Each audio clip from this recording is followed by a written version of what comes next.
കുരങ്ങനിൽ നിന്ന് പരിഗണിച്ചല്ല മനുഷ്യനുണ്ടായത്. കുരങ്ങൻ്റെയും മനുഷ്യൻ്റെയും പൂർവികൻ ഒന്നാണെന്നേ ഉള്ളൂ.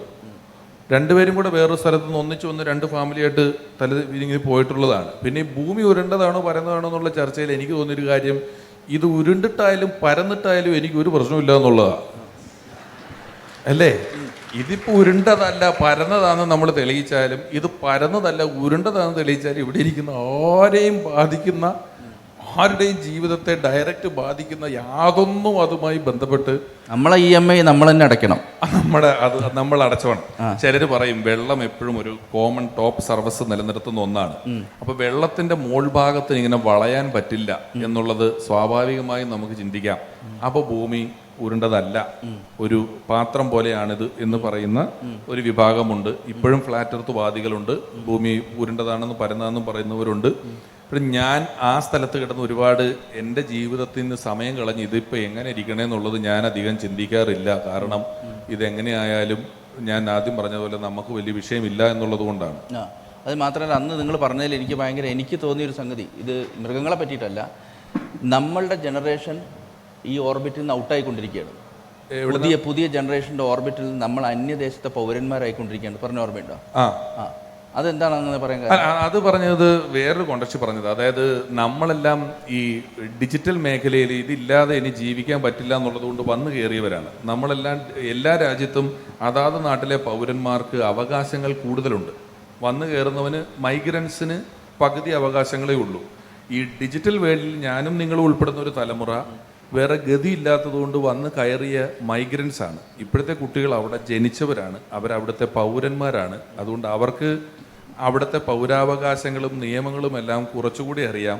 വന്നു കയറിയ നമ്മൾ അവിടെ ഒരു ഇത്തിരി ചക്രശ്വാസം, ഈ പഴയ ലോകവും വെർച്വൽ ലോകത്തിൻ്റെ ഇടയിൽ കിടന്നിട്ടുള്ളൊരു ചെറിയ ചക്രശ്വാസം വലിക്കുന്നുണ്ട് എന്നാണ് എനിക്ക് തോന്നിയത്. നമ്മൾ ഉടൻ തന്നെ രാജ്യഭ്രഷ്ടരാവുന്നാണോ പറയുന്നത്?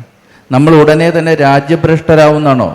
ഇല്ല, ഉടനെ ഭ്രഷ്ടരാവാൻ സാധ്യതയില്ല. അതിൻ്റെ കാരണം ഇപ്പോഴും ലോകത്തെമ്പാടുമുള്ള പൈസ ഏതാണ്ട് 35 വയസ്സ് മുതൽ 55-60 വയസ്സ് വരെ ഉള്ളവൻ്റെ കയ്യിലാണ് ഇരിക്കുന്നത്. പൗരന്മാർക്ക് അവിടുന്ന് വരുമാനം കിട്ടി തുടങ്ങിയിട്ടില്ല. അപ്പോൾ പൈസ നമ്മുടെ കയ്യിൽ ഇരിക്കുന്നത് കൊണ്ട് നമ്മൾ കുറച്ചു നാളും കൂടെയൊക്കെ നമ്മൾ പിടിച്ചു നിൽക്കും. അത് കഴിഞ്ഞാൽ നമ്മൾ സ്ഥാനഭ്രഷ്ടരാവും, പിരിഞ്ഞു പോവാ, പെട്ടെന്നാവും.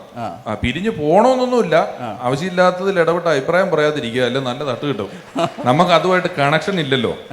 നമ്മൾ നേരത്തെ പറഞ്ഞ ജീവികളുടെ ജീവിതത്തിലേക്ക് നമ്മൾ പെട്ടെന്ന് എത്തുക എന്നുള്ളതാണ് പിന്നെ നമുക്ക് ചെയ്യാൻ പറ്റുന്നത്. ഹ്യൂമർ നിങ്ങൾ അവതരിപ്പിക്കുമ്പോഴാണ് ഈ കണക്ഷൻ കുറഞ്ഞു വരുന്നതിൻ്റെ മനസ്സിലാവുന്നത്. ഹ്യൂമർ പ്രോഗ്രാംസ് അവതരിപ്പിക്കുമ്പോഴേ പുതിയ ജനറേഷന് മുമ്പിൽ അവതരിപ്പിക്കുമ്പോഴും പഴയ ജനറേഷന് മുമ്പിൽ അവതരിപ്പിക്കുമ്പോഴും വ്യത്യാസം തോന്നാറുണ്ടോ? വ്യത്യാസമുണ്ട്. പുതിയ ജനറേഷന് ഞാൻ TV വരുന്ന ചില കോമഡി സ്കിറ്റുകൾ കാണുമ്പോൾ ഇത് ഇവരുമായിട്ട് ബന്ധമില്ല, അതിലുപയോഗിക്കുന്ന വാക്കുകൾ കാര്യങ്ങളൊന്നും അറിയത്തില്ല. ഞാൻ ഒരിടത്ത് ഇടയ്ക്ക് പറഞ്ഞു, അതായത് ഞാൻ എൻ്റെ മോളെയും കൊണ്ട് ബിനാലെ പോലൊരു സാധനം കാണാൻ പോയപ്പം അവിടെ അരണിക്കോല് കടഞ്ഞ് തീ ഉണ്ടാക്കുകയാണ്.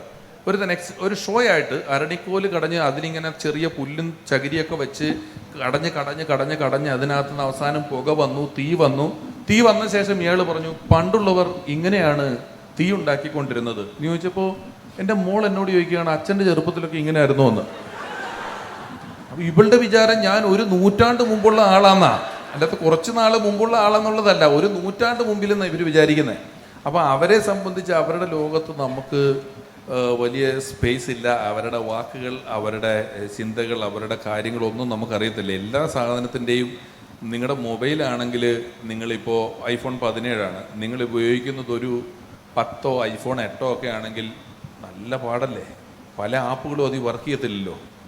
അപ്പോൾ പുതിയ പിള്ളേരുടെ തല 17, നമ്മുടെ തല iPhone 8.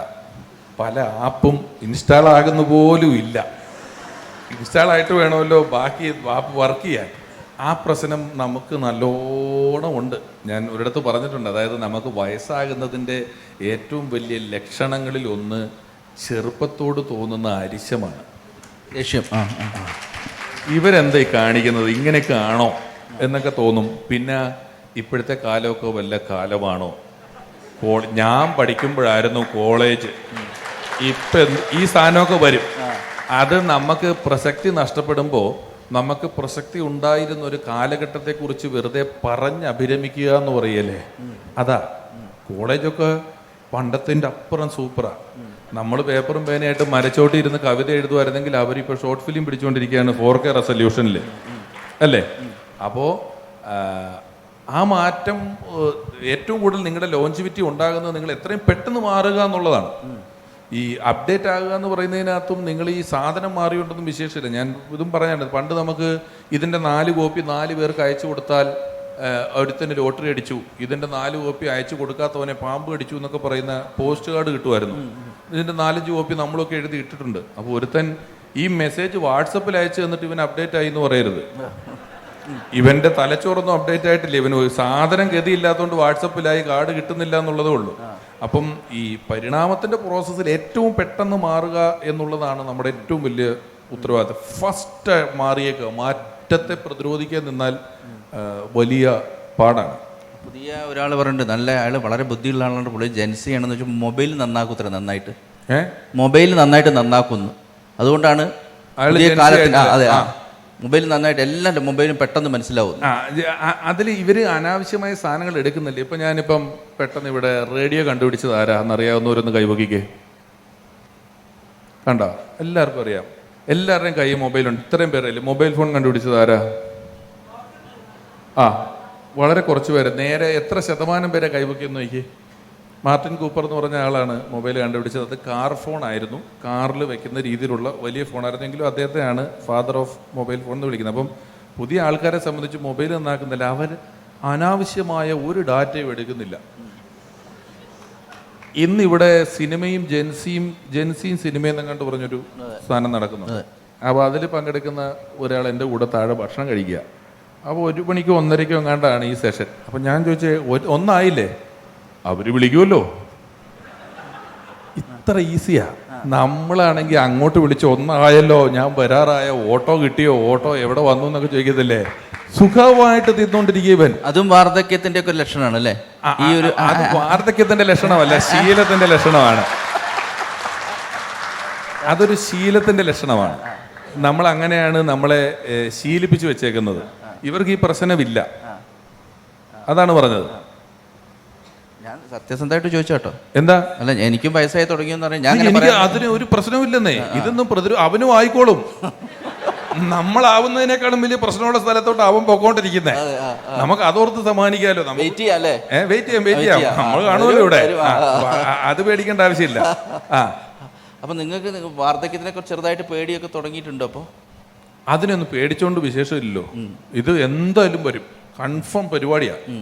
ഒരു രക്ഷയില്ല. നിങ്ങൾ എന്ത് കാണിച്ചാലും ഈ സാധനം വരും. അതും നമ്മൾ നേരത്തെ പറഞ്ഞ വിഷയത്തിൽ നിന്ന് ഇപ്പം കാട് കയറി പോയെങ്കിലും ഈ നമ്മുടെ വലിയ പ്രശ്നങ്ങളിലൊന്നാണ് ഈ കഴിഞ്ഞ ജന്മം, ഈ ജന്മം, അടുത്ത ജന്മം, മരണഭയം. ഇത് ഒരു ജീവിക്കുമില്ല. ഇവരൊരു ജീവനാണെന്നും ഇത് ചത്തുപോകുന്ന സാധനമാണെന്നുള്ള ആ മരണഭയം എന്ന് പറയുന്ന സാധനം നമ്മൾ ഡയറക്റ്റ് അറ്റാക്ക് ചെയ്യാൻ പോയാൽ എല്ലാ ജീവികളെയും പോലെ അവനവൻ്റെ ജീവൻ സംരക്ഷിക്കാൻ നോക്കും. അതെല്ലാ ജീവികളും ചെയ്യും. അതല്ലാതെ ഒരു മരണഭയം എന്നില്ല. മെഡിക്കൽ ചെക്കപ്പുകളില്ല, രാഷ്ട്രീയമില്ല, മൾട്ടി വിറ്റാമിൻ ഗുളികകളില്ല, രാഷ്ട്രീയമില്ല. അവർക്ക് അവരുടേതായ പരിപാടികളേ ഉള്ളൂ. അതുമല്ല, ഒരു ജീവിക്ക് വേറെ ജീവിയാ ശത്രു. സ്വന്തം സ്പീഷീസ് ശത്രുക്കൾ ഭയങ്കര കുറവാ. വളരെ ചില പട്ടികളൊക്കെ റോട്ടിൽ നിന്ന് അടിപിടി കൂടുന്നതിനപ്പുറം സ്വന്തം സ്പീഷീസിൽ ഇവർക്ക് ശത്രുക്കൾ വളരെ കുറവാണ്. പാരയൊന്നും വെക്കില്ല. ചിലർക്ക് ഇച്ചിരി സ്വാർത്ഥതയുണ്ട്. കാക്കയ്ക്കൊക്കെ ഫുഡ് കിട്ടിയ ഒറ്റയ്ക്ക് കൊണ്ടുപോയി തിന്നും, വേറെ ആർക്കും കൊടുക്കുകയില്ല. സ്വാഭാവികമായിട്ടുള്ളതേ ഉള്ളൂ, അല്ലാതെയുള്ള പരിപാടികളില്ല. പൊതുവേ മൃഗങ്ങളെ എത്ര നിരീക്ഷിച്ചവരാണെന്നുള്ള എൻ്റെ ഒരു ലാസ്റ്റ് ചോദ്യം കഴിഞ്ഞിട്ട് നിങ്ങളിലേക്ക് വരാം. നമ്മൾ ഈ മൃഗീയം എന്ന് പലരും പറഞ്ഞിട്ടുണ്ട്. മൃഗീയം എന്ന് പറഞ്ഞൊരു വാക്കുണ്ട്. ഇപ്പോൾ ആളുകളെ അറ്റാക്ക് ചെയ്ത് കൊല്ലുമ്പോൾ മൃഗീയം അങ്ങനെ പറയും. അത് ആ വാക്ക് നമ്മളെ നിഘണ്ടുവിൽ നിന്ന് എടുത്ത് കളയേണ്ട കാലമായോ? ശരിയാണോ അത്? അത് മൃഗങ്ങൾക്ക് അറിയാത്തത് കൊണ്ട് നമ്മളിപ്പോൾ മാറ്റേണ്ട ആവശ്യമുണ്ടെന്ന് എനിക്ക് തോന്നുന്നില്ല. അതവിടെ ഇരുന്നോട്ടെ. നമ്മൾ ഉപയോഗിക്കുന്നത് മൃഗീയം എന്ന് പറയുന്നത് ചില കാര്യങ്ങൾ ഭാവനയ്ക്കൊരു അംശമുണ്ടല്ലോ. ഇപ്പം രേവതി ചിലങ്ക വലിച്ചെറിഞ്ഞിട്ട് 1000 മുള്ളുകൾ കുത്തിയിറങ്ങുന്ന വേദന എന്ന് പറഞ്ഞാൽ ഇത് അനുഭവിച്ചതാണോ? ഇത് ആർക്കെങ്കിലും അറിയാവോ 1000 മുള്ളു ഒന്നിച്ച് കുത്തിയാലുള്ള വേദന എന്താണെന്നുള്ളത്? അത് നമുക്കൊരു വിഷ്വൽ കിട്ടുക, അതൊരു വലിയ പരിപാടിയാണ്. 1000 മുള്ളുകൾ കുത്തുക എന്ന് പറയുന്നതെന്ന് തോന്നുന്ന പോലെ ഒരു കാൽപ്പനികമായ ഭാവനാസമ്പുഷ്ടമായ മനുഷ്യത്വം എന്ന് നമ്മൾ പറയുന്നതും മൃഗീയത എന്ന് പറയുന്നത്, ഞാൻ ചോദിച്ചിരിക്കുന്നത് പൊളിറ്റിക്കൽ കറക്റ്റ്നെസിന്റെ കാലമാണ്. മൃഗങ്ങൾ പറയും ഞങ്ങളിത് പൊളിറ്റിക്കൽ, അവർക്ക് പൊളിറ്റിക്സ് ഇല്ലല്ലോ. നമ്മൾ പറഞ്ഞതുപോലെ തന്നെ കാൽപ്പനികമായിട്ടാണ് ഇത് നമ്മൾ പറയുന്നത്. മൃഗീയത എന്ന് പറയുന്നത് വളരെ കാൽപ്പനികമായിട്ടാണ്. മനുഷ്യത്വം എന്നൊക്കെ പറയുന്നത് വളരെ റെയറാ. ശരിയെങ്കിലും മനുഷ്യത്വം ബാക്കിയുണ്ടെങ്കിൽ മൃഗങ്ങൾക്ക് മാത്രമേ ഉള്ളൂ. അതാണ് ഇപ്പോഴത്തെ അവസ്ഥ. വാക്ക് തൽക്കാലം അവിടെ നിന്നോട്ടെ, അതവിടെ നിന്നോട്ടെ. അതൊന്നും നമ്മളിപ്പോൾ ഇരുന്ന് മാറ്റിയത് കൊണ്ടൊന്നും ഞാൻ നേരത്തെ പറഞ്ഞ പോലത്തെ കേസാ. നമുക്കിപ്പോൾ അതുകൊണ്ട് എന്തായാലും കാര്യമില്ല. EMI അടയ്ക്കണം, EMI അടയ്ക്കണം. ഇപ്പൊ ബോംബെയുടെ പേര് മുംബൈ എന്ന് പണ്ടാക്കി, അല്ലെങ്കിൽ ഇപ്പോൾ പല പേരുകളും മാറ്റുന്നതിനെ കുറിച്ചുള്ള ചർച്ചയൊക്കെ നടക്കുന്നുണ്ട്. ഞാനിപ്പോഴേക്കും പേരൊക്കെ എന്ത് കാര്യം ഇരിക്കുന്നു, എന്തെങ്കിലും ആട്ടെ. വളരെ മിനിമലിസ്റ്റ് ആയിട്ട് ചില കാര്യങ്ങളുടെ ക്രെഡിറ്റ് അവകാശപ്പെടാൻ നമുക്ക് പേര് ആവശ്യമുണ്ട്. നിങ്ങളുടെ പേരിൽ സ്ഥലം രജിസ്റ്റർ ചെയ്യാനോ നിങ്ങൾ പറഞ്ഞ EMI നിങ്ങളുടെ പേരിൽ മാത്രമേ തരുള്ളൂ, അല്ലേ? അതേ ഉള്ളൂ, അല്ലാതെ കുഴപ്പമില്ല. ഇപ്പൊ നോക്കൂ, പേരിൽ എന്തിരിക്കുന്നു എന്ന് ചോദിച്ചിട്ട് അടിയിൽ ഷേക്സ്പിയർ എന്ന് എഴുതി വെച്ചില്ലെങ്കിൽ ഷേക്സ്പിയർ തൊട്ടിപ്പോയില്ലേ?